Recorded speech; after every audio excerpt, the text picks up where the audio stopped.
Visakha steel plant కార్మికులు ప్రస్తుతం అయితే భారీ ర్యాలీగా అటు గాజువాక నుంచి స్టీల్ ప్లాంట్ ప్రధాన గేట్లో ఉన్నటువంటి ఆందోళన చేస్తున్నటువంటి టెంట్ వరకు వచ్చినటువంటి పరిస్థితి కనిపిస్తుంది. మన విజువల్లో కూడా చూడవచ్చు. ప్రస్తుతం ఉపాధి రక్షణ యాత్ర పేరుతో మొత్తమంతా కూడా ఆ కాంట్రాక్ట్ కార్మికుల సమస్యల పరిష్కారం కోసం స్టీల్ ప్లాంట్ యూనియన్ కి సంబంధించిన నాయకులు సహా అందరూ అయితే వచ్చినటువంటి పరిస్థితి కనిపిస్తుంది.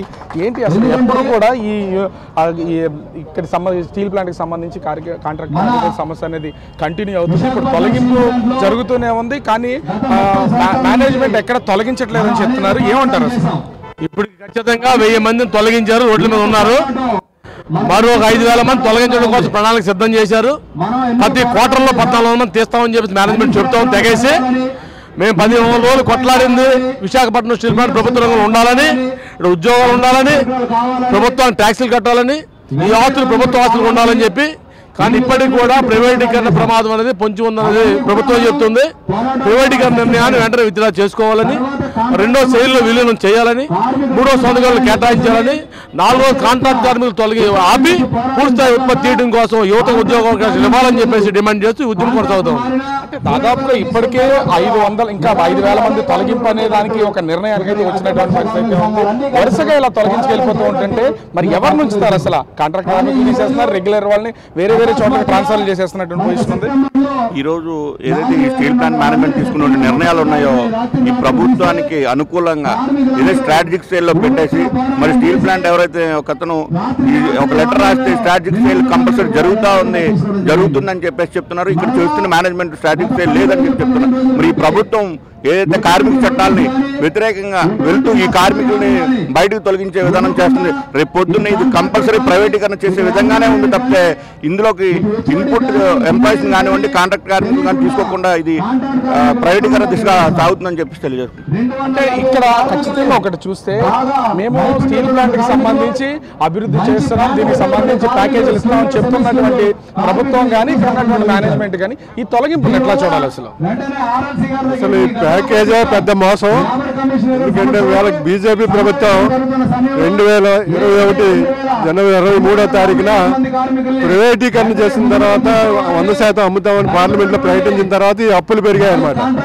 ఈ అప్పులన్నీ కూడా బ్యాంకులకి వాళ్ళ తాబేదారులకి తీర్చడం కోసం ఆ ప్యాకేజ్ కానీ, స్టీల్ ప్లాంట్ పూర్తి స్థాయి ఉత్పత్తి కానీ, అలాగే స్టీల్ ప్లాంట్లో ఉన్నటువంటి జీవనం సాగిస్తున్నటువంటి లక్షలాది మంది ప్రజలకి ఈ ప్యాకేజీలో ఎటువంటి లేదు.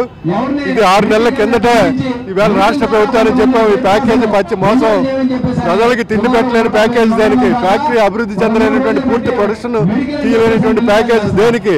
ఈవేళ మీరు గనులు కేటాయించండి, ఏదైతే క్యాపిటల్ రీస్ట్రక్చరింగ్ చేయండి, నిర్వాసులందరికీ ఉపాధి కల్పించండి అని చెప్పి డిమాండ్ చేస్తే ఈవేళ ప్యాకేజీ పేరు మీద కార్మికుల్ని 12,000 మందిని తొలగించడానికి కేంద్ర ప్రభుత్వం ఇతర రాష్ట్రాల నుంచి మనుషులు తీసుకొచ్చి పనిచేయించి ఆంధ్రులను చేతకాని వాళ్ళకి చేయడం కోసం ఈ ప్యాకేజ్ కానీ ఇవాళ ఈ రాష్ట్ర ప్రభుత్వం కేంద్ర ప్రభుత్వం మీద సరైన అవగాహనతో పోట్లాడకపోతే రాష్ట్రంలో మరొక విశాఖ ఉక్కు ఆంధ్రులకు ఉద్యమం ప్రారంభం అవబోతుందని చెప్పేసి మేము ఈ రాష్ట్ర ప్రభుత్వానికి కేంద్ర ప్రభుత్వానికి తెలియజేస్తాం. మనం అయితే చూడొచ్చు ఇక్కడ జరుగుతున్నటువంటి మొత్తం ఆందోళనకు సంబంధించి కార్మికులంతా కూడా ఒక పక్క నుంచి ప్రతిరోజు నిరంతరం అటు ప్రైవేట్ కాంట్రాక్ట్ కార్మికులు చేస్తున్నారు, అదేవిధంగా రెగ్యులర్ గా ఉన్నటువంటి కార్మికులు చేస్తున్నా కూడా ఇప్పటి వరకు ప్రభుత్వం చెప్తున్నటువంటి దాని గురించి ఏమి చెప్తున్నటువంటి పరిస్థితి లేదు. ఏం చెప్తారు అసలు? బయట నుంచి కార్మికులు తీసుకొస్తున్నటువంటి పరిస్థితి అయితే ఉంది, అదేవిధంగా ఉద్యోగులను ట్రాన్స్ఫర్ మీద ఇక్కడ తీసుకొస్తున్నారు. ఇక్కడ వాళ్ళకి ఏ విధమైనటువంటి న్యాయం జరగట్లేదు. అసలు ఏంటి స్టీల్ ప్లాంట్ యాజమాన్యం కానీ ప్రభుత్వం కానీ ఏ విధమైన నిర్ణయం చేస్తారు? ఈ దేశంలో ఎన్డీఏ ప్రభుత్వం వచ్చిన తర్వాత సంవత్సరానికి 2 కోట్ల ఉద్యోగాలు ఇస్తామని చెప్పారు. కొత్త ఉద్యోగాలు ఇవ్వకపోగా ఉన్న ఉద్యోగాలు తీసే పరిస్థితి మొదలుపెట్టారు. విశాఖపట్నం స్టీల్ ప్లాంట్ తాలూకా ఉత్పత్తిలోని ఉత్పాదకతలోని ప్రధానమైన భూమికి వహిస్తున్న కాంట్రాక్ట్ కార్మికులు తొలగించాలని చెప్పే నిర్ణయం చాలా దారుణం. ఇది ఒక పక్క ప్యాకేజ్ ఇచ్చి ఆ ప్యాకేజ్ కంపెనీని ముందుకు తీసుకెళ్లిన తరుణంలో కార్మిక వర్గాన్ని వీఆర్ఎస్ మీద కొద్దిమందిని బయటకు పంపించి కాంట్రాక్ట్ కార్మికులు తొలగించాలని చెప్పే విధానం మంచిది కాదు.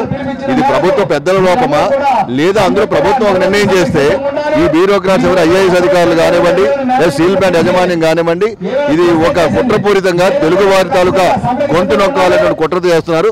తద్వారా ఈ విధంగా చేసి ఏదో ప్రైవేటు వారికి అప్పచెప్పాలని చెప్పి ఒక దురుద్దేశంతో కార్యక్రమాలు చేస్తూ అనిపిస్తుంది. అందువల్ల ఈ పోరాటాలను సాగుతాయి. ఖచ్చితంగా ఎవరిని కూడా ఉద్యోగాలను తొలగించడానికి వీలు లేదు. వీరందరినీ కొనసాగించాలి. వీరందరినీ కొనసాగించడం కాకుండా భవిష్యత్తులో ఎవరైతే నిర్వాసితులు ఉన్నారో అందరినీ కూడా ఉద్యోగాలు తీసుకోవాలి.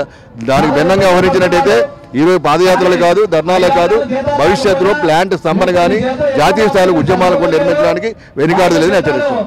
ఇంతమంది కార్మికులకు సంబంధించి మనమైతే చూడొచ్చు, ఎక్కడికక్కడ ఇంతమంది కార్మికులంతా కూడా ఒక పక్క నుంచి వీళ్ళు తమ పోరాటాన్ని కంటిన్యూ చేస్తున్నటువంటి పరిస్థితి కనిపిస్తుంది. వచ్చినటువంటి పార్టీకి సంబంధం లేదు, అంతా కాంట్రాక్ట్ కార్మికులు వీళ్ళందరూ కూడా తమకు సంబంధించినటువంటి కాంట్రాక్ట్ కార్మికులందరూ ఎవరిని తొలగించడం లేదు. తొలగించినటువంటి వాళ్ళందరూ కూడా విధుల్లోకి తీసుకోవాలంటూ ప్రస్తుతం అయితే వీళ్ళంతా కూడా ఆందోళన కొనసాగిస్తున్నారు. ఎట్టి పరిస్థితుల్లో దీని మీద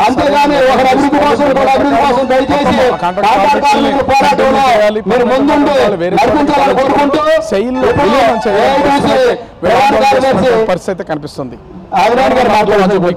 Visakhapatnam. For more videos like this, subscribe Big TV channel.